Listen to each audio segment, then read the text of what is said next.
Então, o debate sobre como elevar a meta de inflação ganha atração no Brasil e no mundo. Quais as consequências disso e como pode impactar o seu dinheiro é o que a gente vai falar neste vídeo.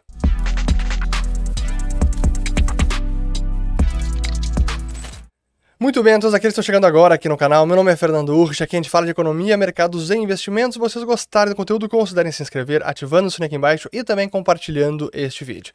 E como vocês podem perceber, estamos num novo estúdio, diretamente do escritório da Liberta Investimentos, então de agora em diante devo gravar cada vez mais deste novo cenário, que ainda precisa ser decorado, não terminamos, mas enfim, estamos lá. Pois bem, o assunto de elevar a meta de inflação é um debate que está sendo travado não apenas no Brasil, mas também no mundo desenvolvido por políticos, por banqueiros centrais, por economistas e por gente cada vez mais influente no assunto. E é preciso entender as consequências desse arranjo, quais são as motivações, quais são as justificativas e como isso pode impactar as suas finanças, o seu dinheiro. E a verdade é que é até curioso porque, no caso brasileiro, a justificativa principal seria elevar a meta de inflação para propiciar a redução mais acelerada da taxa de juros, que sim está num patamar bem restritivo para a nossa economia. Mas lá fora é o contrário, é para impedir que o Fed siga subindo tanto a taxa de juros e o Banco Central Europeu, porque uma taxa de juros ainda mais restritiva lá fora poderia provocar uma recessão também profunda, subindo o nível de desemprego e que seria muito custosa para a economia americana. Então, elevando a meta de inflação, faria com que o Fed não precisasse subir tanto a taxa de juros. Essa é a teoria, essas são as justificativas. Mas é preciso entender um pouco da história das metas de inflação, e é o que eu quero contar agora, e é depois analisar o caso no mundo avançado, e por último falar sobre como o Brasil se encaixa nesse contexto todo. Então, primeiro da história das metas de inflação, que ocorreu em 1989, lá que elas iniciaram na Nova Zelândia, e inicialmente não era 2%, esse número mágico que hoje é adotado por todo o planeta, ou praticamente todo mundo desenvolvido, mas era entre 0 e 2%. E é um nível relativamente arbitrário, não há nenhum estudo científico que embase e que diga que 2% é um nível ótimo de inflação, mas acabou se popularizando, especialmente na década de 90, o Brasil passou a adotar em 1999 e vários outros países também. E é também interessante notar como, no caso do Banco Central Europeu, a meta é de 2% ou ao redor de 2%, desde que começou a funcionar a moeda europeia nos anos 2000. No caso do Fed, Estados Unidos, o mandato do Federal Reserve é estabilidade de preços e pleno emprego, mas nunca se estabeleceu uma meta específica. É 2%, é 3%, é 1,5%. Isso só foi acontecer em 2012, quando aí sim estipularam que a meta seria 2% de inflação. Porém, em 2021, já depois do início da pandemia, e onde já tinha algum combustível inflacionário que tinha sido despejado no sistema, toda aquela liquidez, a expansão monetária e fiscal, o Fed resolveu revisar o seu marco de meta de inflação, onde a meta não seria mais 2%, mas sim seria uma média de inflação de 2% ao longo de um período. Até hoje eles não definiram qual seria esse período. É 12 meses? É 18? É 24? Não disseram. Além disso, eles defenderam a ideia de que, nessa revisão, eles tolerariam desvios desta meta. Então, se a inflação efetiva ficasse acima de 2%, 3%, 4% por algum período, que esse nível, essa ultrapassada meta poderia ser tolerada, porque em períodos subsequentes eles poderiam manter a inflação abaixo da meta por algum período. O problema todo no caso americano e europeu também é que a meta, ou a inflação, escapou muito além da meta. Estados Unidos chegou a mais de 9%, na Europa chegou a mais de 10%, então está muito distante do que seria aquele 2%, ou até mesmo dos 4%. Na última leitura de janeiro, a inflação americana está em 6,4% em 12 meses, ainda assim muito elevada. E é que se iniciou todo esse debate ou ele vem se intensificando, porque, em tese, o custo para o Fed trazer essa inflação de volta para a meta e no curto prazo seria altíssimo, porque o Fed precisa seguir elevando a taxa de juros, o que vai acabar provocando alguma recessão mais profunda e com um custo de emprego também enorme. E é aí que o debate começa a ganhar cada vez mais defensores de revisão de meta de inflação. Por exemplo, até colocar aqui na tela, o Olivier Blanchard, que é o economista francês que foi economista-chefe do Fundo Monetário Internacional, num artigo recente para o Financial Times, ele defende a ideia que é preciso revisitar a meta de inflação de 2%. Então aqui, Olivier Blanchard. Da mesma forma aqui, o Kenneth Rogoff, aquele que escreveu o livro A Maldição do Dinheiro em Espécie, The Curse of Cash, e por que é preciso aboli-lo. Discordo, mas ele escreve isso. Ele também diz que o Fed deve elevar a sua meta de inflação e que o quantitative easing, ou afrouxamento monetário quantitativo, não foi suficiente. E recentemente o Mohamed El-Erian, que é economista-chefe da empresa Allianz, também tem defendido essa ideia, embora ele não acredite que o Fed vá elevar a meta de inflação. Ele diz que 2% de meta já não é mais compatível com a economia americana. E eu quero colocar essa fala dele, depois fazer alguns breves comentários, e aí depois a gente fala sobre o caso brasileiro. Então vamos lá. I think they can get CPI to 2% without crushing the economy. But that's because 2% is not the right target for our economy. When you have so much stuff going on the supply side, an energy transition, a change in the supply chains, geopolitical issues that come onto the supply side, the way the labor market functions. It's a long list of supply issues. You need a higher stable inflation rate, call it 3 to 4%, to allow for the lubrication that's necessary for these changes on the supply side. But you know what, John, you heard me say this when I was with you last time. You can't change an inflation target when you've missed it in such a big way. Well, you can't change the target, but maybe you can tolerate an above target inflation rate and just tolerate it, Mohammed. Now, you've mentioned that a couple of times now, and I'm picking up on it. I think that's where we're going to end up. We're going to end up. That's where we go? That is where I hope to go, and I hope that that's a stable world, John. Então, e as falas do El-Erian sobre uma meta de inflação de 2% ser incompatível com a economia americana no momento atual por conta de transição energética, gargalos na cadeia de suprimentos, tensões geopolíticas e tudo mais. Mas eu quero voltar a esse assunto porque tem a ver com os limites de atuação do Banco Central e eu vou deixar isso por fim do vídeo. Mas é importante mencionar que ele não acredita que o Fed vá mudar a meta de inflação, até porque traria uma perda de credibilidade para o próprio Fed, perda de confiança. Então isso não deve acontecer. Mas a verdade é que o Fed deve ser mais tolerante com a inflação, como já tem sido. E aquela revisão de política monetária de 2021, para mim, foi o abre-alas para essa tolerância maior e que significa uma repressão financeira, onde as taxas de juros nominais serão incapazes de bater a inflação. Portanto, taxa de juro real negativa, que é o que estamos vendo tanto na Europa quanto nos Estados Unidos. Mas quando a gente traz esse debate todo para o caso brasileiro, aí que a coisa fica relativamente bizarra. Porque por aqui é uma busca mais por um atalho para reduzir rapidamente a taxa de juros e tentar dinamizar a nossa economia. E eu concedo e concordo que a taxa de juros nossa está muito elevada, já falei sobre isso, que o Banco Central errou ao reduzir a Selic para 2% e iria errar depois subindo tanto, como acho que errou.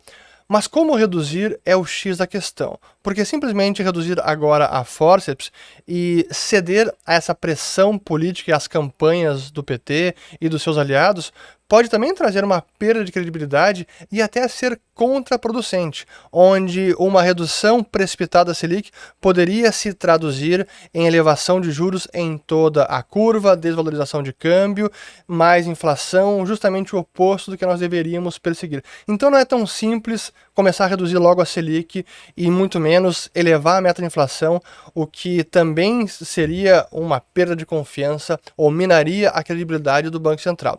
E eu digo que no caso brasileiro é mais bizarro, porque a gente tem aqui uma meta de inflação que já é bastante tolerante. Aqui vamos colocar a meta brasileira, ó. Aqui temos a meta de inflação, que é a linha vermelha, que agora está em 3,25% para 2023, e para 2024 em diante seria 3%. Mas há uma banda de tolerância de 1,5%. Então, no caso brasileiro, já há essa flexibilidade maior para a autoridade monetária ser um pouco mais tolerante com a inflação, coisa que não há lá fora, que não há no Banco Central Europeu, nem no Fed. Mas aqui já há. E historicamente, a nossa meta de inflação já foi bastante elevada. E mesmo para o mundo desenvolvido, a nossa meta de inflação também é elevada. E considerando o 1,5% que temos de tolerância, significa que a meta pode chegar até 4,75%. Será que realmente precisamos de mais elevação na meta de inflação para que o Banco Central reduza a Selic? Não é necessário. Então, esse debate no contexto brasileiro realmente não tem muito cabimento e seria altamente contraproducente mexer com as metas de inflação só para acelerar a redução da Selic. Mas é verdade, sim, que o debate ele é importante e aqui eu volto ao ponto do Mohamed El-Erian, onde é preciso examinar as causas da inflação e por isso eu sempre enfatizo esse ponto de entender o que gera a inflação. É uma expansão monetária? É mais dinheiro em circulação? É uma queda na produção da economia, portanto choques de oferta? Entendendo as causas, a gente pode realmente identificar melhor se o Fed ou o Banco Central Brasileiro ou o Banco Central Europeu tem algum poder sobre essa inflação. Porque simplesmente manipular taxa de juros, que é a principal ferramenta de política monetária, acaba atuando muito mais sobre a demanda e menos sobre a oferta. E pode muitas vezes atuar sobre a oferta de forma negativa, impedindo mais investimentos, porque torna qualquer investimento ou tomada de risco com esse nível de juros altamente proibitivo, porque é muito arriscado, portanto, as pessoas simplesmente, investidores, fundos, pessoas comuns, deixam o seu dinheiro rendendo a taxa de juros livre de risco, que é a nossa Selic ou nosso CDI. Então, claro que o Banco Central também tem algum poder sobre a oferta, mas na maior parte das vezes, esse poder é limitado. E no caso atual, que temos o choque de petróleo, da transição energética, especialmente na Europa com gás natural, como é que o Banco Central pode atuar nisso? Não pode.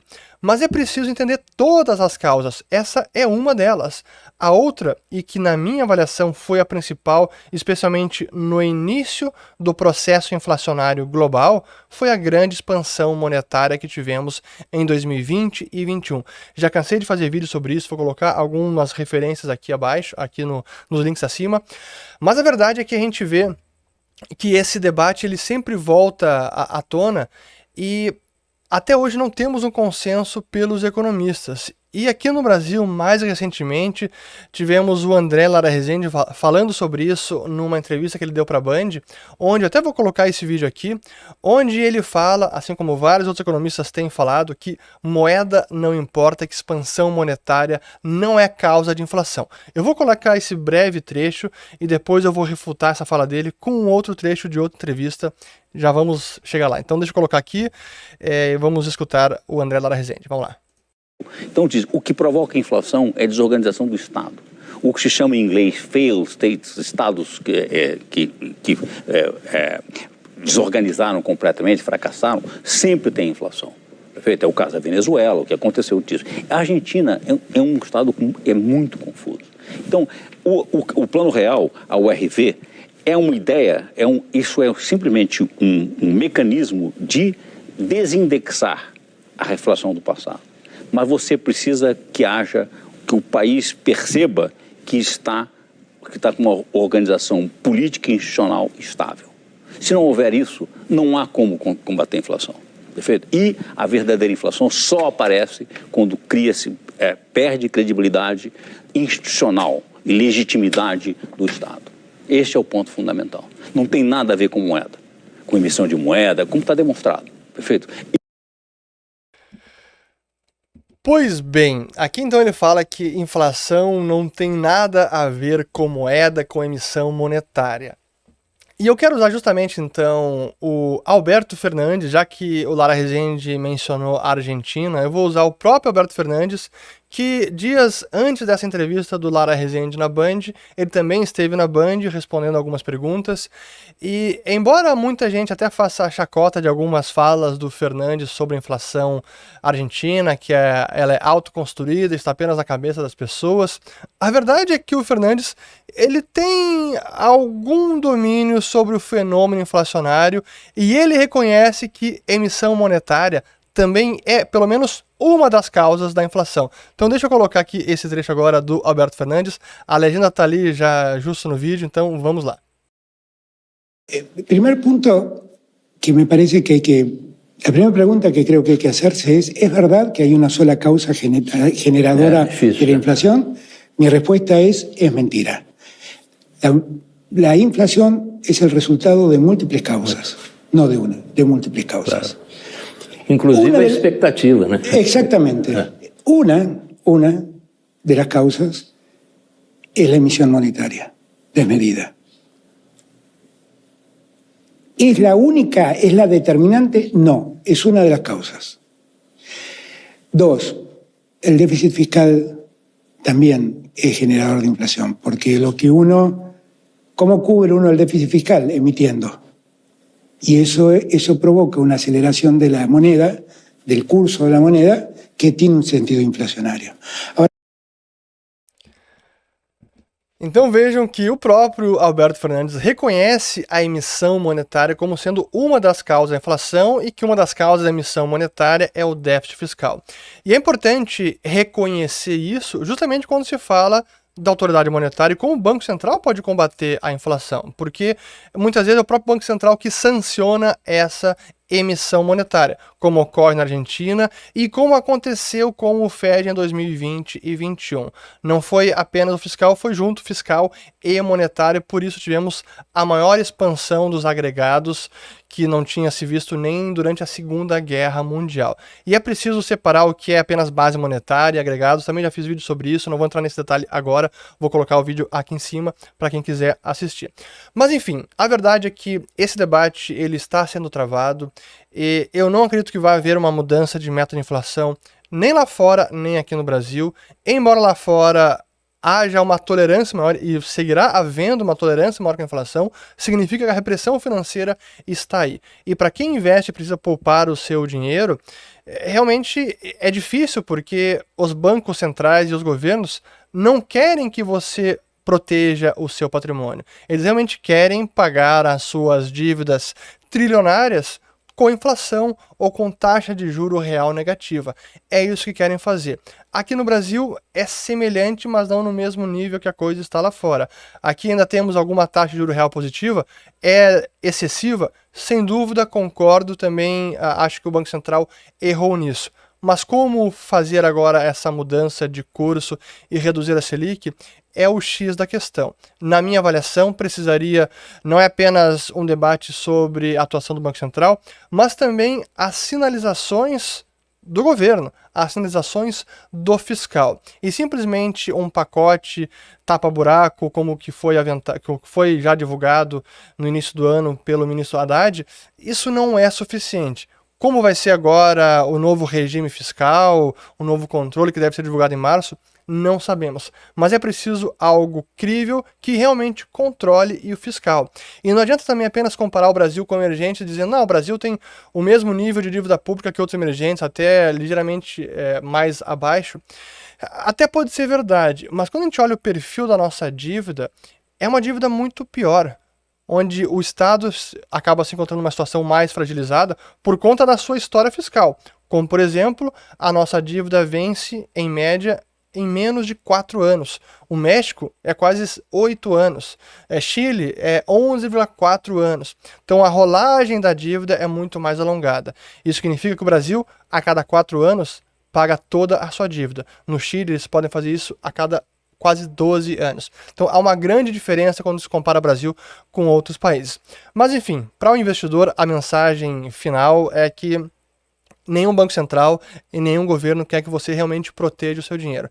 É preciso encontrar as melhores alternativas de renda fixa, aquelas que pagam alguma variação da inflação, ou tem uma taxa real mais a variação da inflação. Lá fora não tem tantos instrumentos assim, mas como o ambiente hoje é de taxa de juros mais elevada, e, por exemplo, a gente pode ver até o próprio Tesouro Americano, que chegou à taxa de 1 ano, vamos colocar aqui na tela a taxa de 1 ano, que chegou a mais de 5% aqui, ó, Tesouro Americano Treasury 1 Year.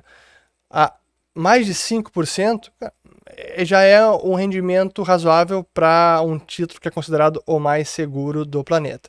Enfim, essa é a maneira, mas é preciso entender que essa tolerância com a inflação mais elevada, ela deve chegar, ou se é que já não está aí. Pode não se traduzir numa elevação de meta de inflação, mas a tolerância com a inflação mais elevada lá fora já está em curso. No Brasil, a nossa meta de inflação já é bastante tolerante com a inflação elevada. Espero ter gostado desse vídeo, espero ter ficado claro todo esse debate, quais são as consequências, e compartilhem e volto no próximo. Obrigado. Pois bem, eu recomendo que assistam a entrevista do Lara Rezende e a também do Alberto Fernandes na Band. Ficou bem interessante. Jamais imaginei que fosse refutar Lara Rezende usando Alberto Fernandes. Pois é, coisas do destino.